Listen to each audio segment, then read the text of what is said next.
Topic में हम लोग करेंगे कि what will be the total charge transfer in AC over the full cycle. इसका मतलब क्या होता है, हम धीरे धीरे समझा रहे, इसको समझो। टॉपिक रहेगा हमारा AC over full cycle.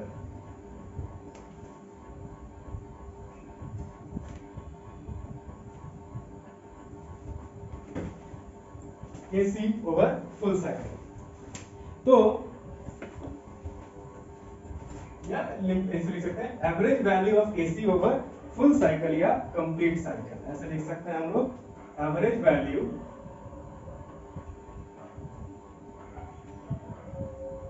Value of AC over complete cycle.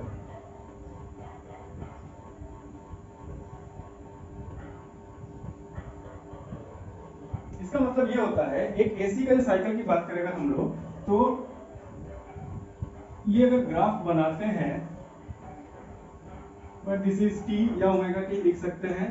और ईएमएफ ऑल्टरनेटिव करंट की अगर बात करें, तो चलो करंट बना रहे हैं, यहाँ पे आई रहेगा इधर।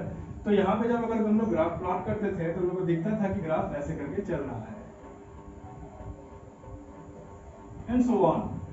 वन कंप्लीट साइकिल मतलब जहां से शुरू हुआ वापस वहीं जाके खत्म हो जाता है। This is one complete cycle. तो हम बस इतना की बात कर रहे हैं। तो वन कंप्लीट साइकिल में कितना चार्ज ट्रांसफर हो रहा है, ये हमारा मेन एक्चुअल मतलब है इस टॉपिक के पीछे, यानी average value of AC over complete cycle. अब यहाँ पे एक बात समझो, हम लोग ये जानना चाहते हैं, हम लोग को डीसी का एक परफेक्ट आइडिया है। डीसी क्या होता है हम लोग बहुत अच्छे से जानते हैं। हम लोग उस डीसी को कंपेयर करेंगे एसी के साथ, ताकि हम लोग को एक आइडिया मिल जाए कि नेट डीसी कितना इक्विवेलेंट है। क्यों ये आइडिया चाहिए? बिकॉज एसी में क्या हो रहा है, करंट कभी कम है, कभी बहुत ज्यादा है, कभी और कम से ज्यादा, कभी दूसरे डायरेक्शन में बढ़ रहा और कम रहा है। फिक्स नहीं है, करंट सेम नहीं है। तो हमको आइडिया नहीं मिल रहा है कि हम कितना करंट भेजे हैं और कितना करंट नहीं भेजे हैं। तो एज अ रिजल्ट हम क्या कंपेयर करेंगे कि अगर इस करंट के बदले उतना ही समय के लिए, जितना समय के लिए ये एसी भेजे थे, उतना ही समय के लिए हम डीसी करंट भेज रहे हैं वहां पे, तो डीसी करंट क्या करेगा, अपने साथ चार्ज लेके जाएगा। अल्टीमेटली हम क्या भेज रहे हैं, एनर्जी भेज रहे हैं। एनर्जी कौन लेके जाता है, चार्ज कैरी करता है। तो हम ये अगर मापे कि डीसी में उतना ही समय के लिए, मतलब एसी में उतना समय के लिए जितना चार्ज गया, उतना ही चार्ज उतने ही समय में भेजने के लिए हमको कितना डीसी करंट देना पड़ेगा।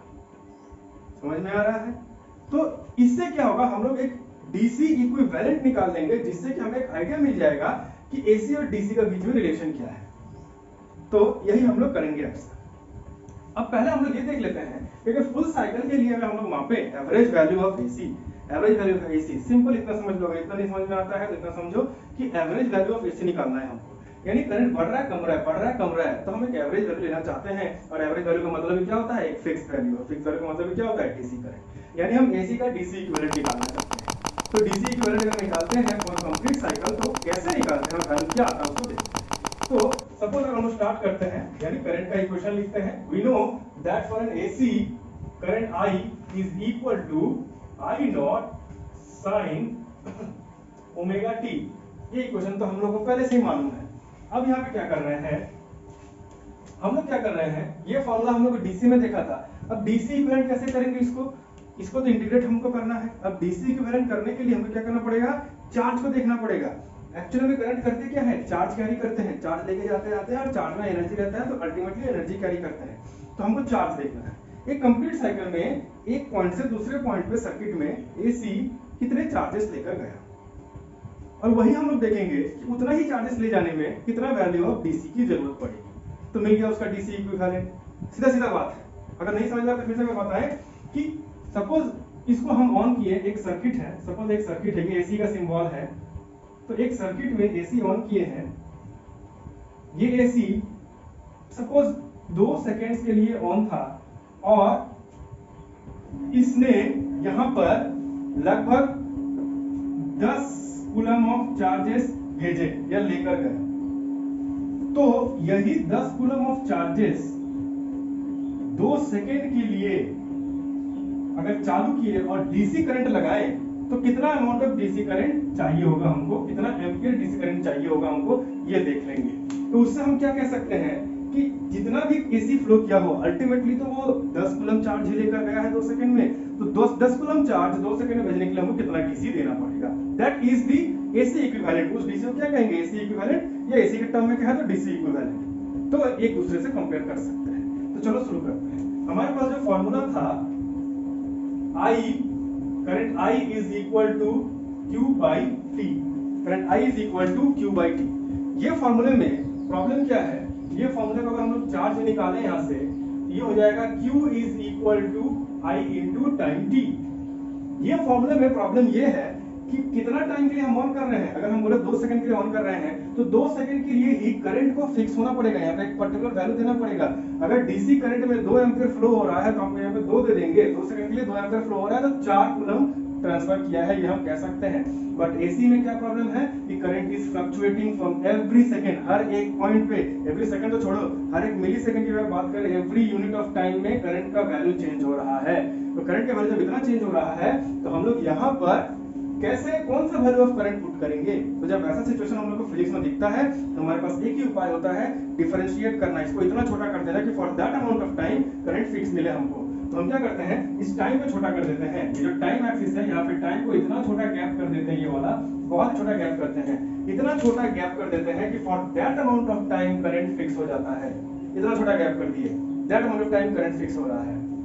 तो हम लोग यहाँ पे लिख सकते हैं उतना छोटा अमाउंट ऑफ टाइम के लिए चार्ज ट्रांसफर है dq, for that amount of time current is fixed, and dt, यानी dt अमाउंट ऑफ टाइम के लिए current is fixed and dq amount of charge is transferred. सीधे सीधा बात है यहाँ पे। तो dq is equal to I dt।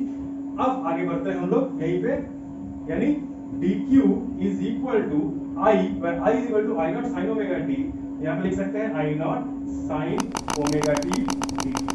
अब हम क्या चाहिए, सिर्फ छोटे अमाउंट ऑफ टाइम के लिए नहीं चाहिए, हमको चाहिए पूरे टाइम पीरियड t के लिए कितना चार्ज ट्रांसफर किया है। तो हम लोग क्या करेंगे, यहाँ पे इंटीग्रेट कर देंगे, पूरा इंटीग्रेट कर देंगे कहां से कहां तक, 0 से लेकर t तक। Now what is this capital T? Capital T is the time period of this wave, time period of this wave. यहां से यहां तक का टोटल टाइम t है, इसका कहते हैं टाइम पीरियड। तो ये टाइम पीरियड के लिए इसको इंटीग्रेट कर देते हैं तो हमको टोटल चार्ज ट्रांसफर मिल जाता है। चलो इसको करते हैं। तो ये हो जाएगा net charge q is equal to I not तो कांस्टेंट है, अब आ जाएगा ये इंटीग्रेशन 0 से t sin omega t dt। तो sin ओमेगा t का इंटीग्रेशन अगर हम लोग करते हैं तो ये हम लोग को दे देगा q is equal to I not minus cos omega t by omega 0 से t। ये फॉर्मूला में ही आता है, कोई स्पेशल इंटीग्रेशन नहीं है, इसका फॉर्मूला ये है। तो ओमेगा इज अ कांस्टेंट, ये बाहर आ जाएगा। चलो इसको बाहर यहीं पे लिख देते हैं, माइनस को भी यहाँ पे बाहर लिख देते हैं। अब ये आसान हो जाएगा। अब इसको क्या करेंगे, यहाँ पे जो दिख रहा है हम लोगों को ओमेगा, ओमेगा का मतलब क्या होता है, ओमेगा का मतलब होता है 2 पाई बाई टी। तो इस ओमेगा को हम लोग 2 पाई बाई टी लिख सकते हैं यहीं पे, यानी 2 पाई बाई टी। अब आगे बढ़ते हैं, तो यहाँ पे हम लोग क्या करेंगे, charge transfer Q is equal to minus I not by omega cos 2 pi by t। ये t का वैल्यू, यानी ये जो स्मॉल t दिख रहा है टाइम इलैप्स्ड, ये एक बार ये अपर लिमिट लेगा और ये एक बार लोअर लिमिट लेगा। तो यहाँ पे into t minus cos 2 pi by t into 0। तो ये क्या हो जाएगा, t कट जाएगा और ये इनटू 0 हो जाएगा, टोटल 0 हो जाएगा। That means q is equal to minus I not by omega cos 2 pi minus cos 0। That means यहाँ पर क्या हो जाएगा, cos 0 का मतलब होता है 1 और cos 2 पाई मतलब होता है 360 डिग्री, यानी घूम के वापस 0 पे ही आ जाएगा। ये भी cos 0 एक टर्म में, ये भी cos 0, और cos 0 का मतलब होता है 1। That means 1 minus 1 which is 0। इसको अगर हम लोग लिखें q is equal to minus omega not minus I not by omega 1 minus 1, तो ये हमको फाइनली आंसर दे देगा कि q is equal to 0। why 0? क्योंकि जाहिर सी बात है पॉजिटिव हाफ में डायरेक्शन एक तरफ रहता है, यानी ये क्या करेगा, करंट अगर इधर से भेज रहा है, यानी चार्जेस इधर से भेज रहा है, तो दूसरे हाफ में उतना ही चार्ज वापस इधर भेज देगा। That means the net charge, the average charge transfer from one position to another position is completely 0। तो हम लोग क्या डीसी इक्विवेलेंट नहीं निकाल सकते इसका? ऑफ कोर्स निकाल सकते हैं डीसी इक्विवेलेंट। हम लोग क्या करेंगे, उस वक्त हाफ साइकिल पकड़ेंगे। हाफ साइकिल अगर हम लोग पकड़ते हैं तो एक तरफ जाने में कितना चार्जेस लगते हैं उसका डीसी इक्विवेलेंट जरूर निकाल सकते हैं, और वही करेंगे हम लोग नेक्स्ट टॉपिक में। तो ये टॉपिक में हम लोग ये प्रूफ हो रहा है कि over complete cycle the average value of AC is 0, because याद रखना the amount of charges transferred from the first cycle is reversed back in the second cycle, इसलिए net amount of charge transfer is 0। तो ये है हमारा derivation for this ये problem के लिए। अब हम लोग नेक्स्ट टॉपिक जब करेंगे तो हम लोग उसको देखेंगे हाफ साइकिल के लिए ये जरूर ट्रांसफर हो रहा है, तो उसको देख लो। नेक्स्ट टॉपिक के लिए मूव करते हैं।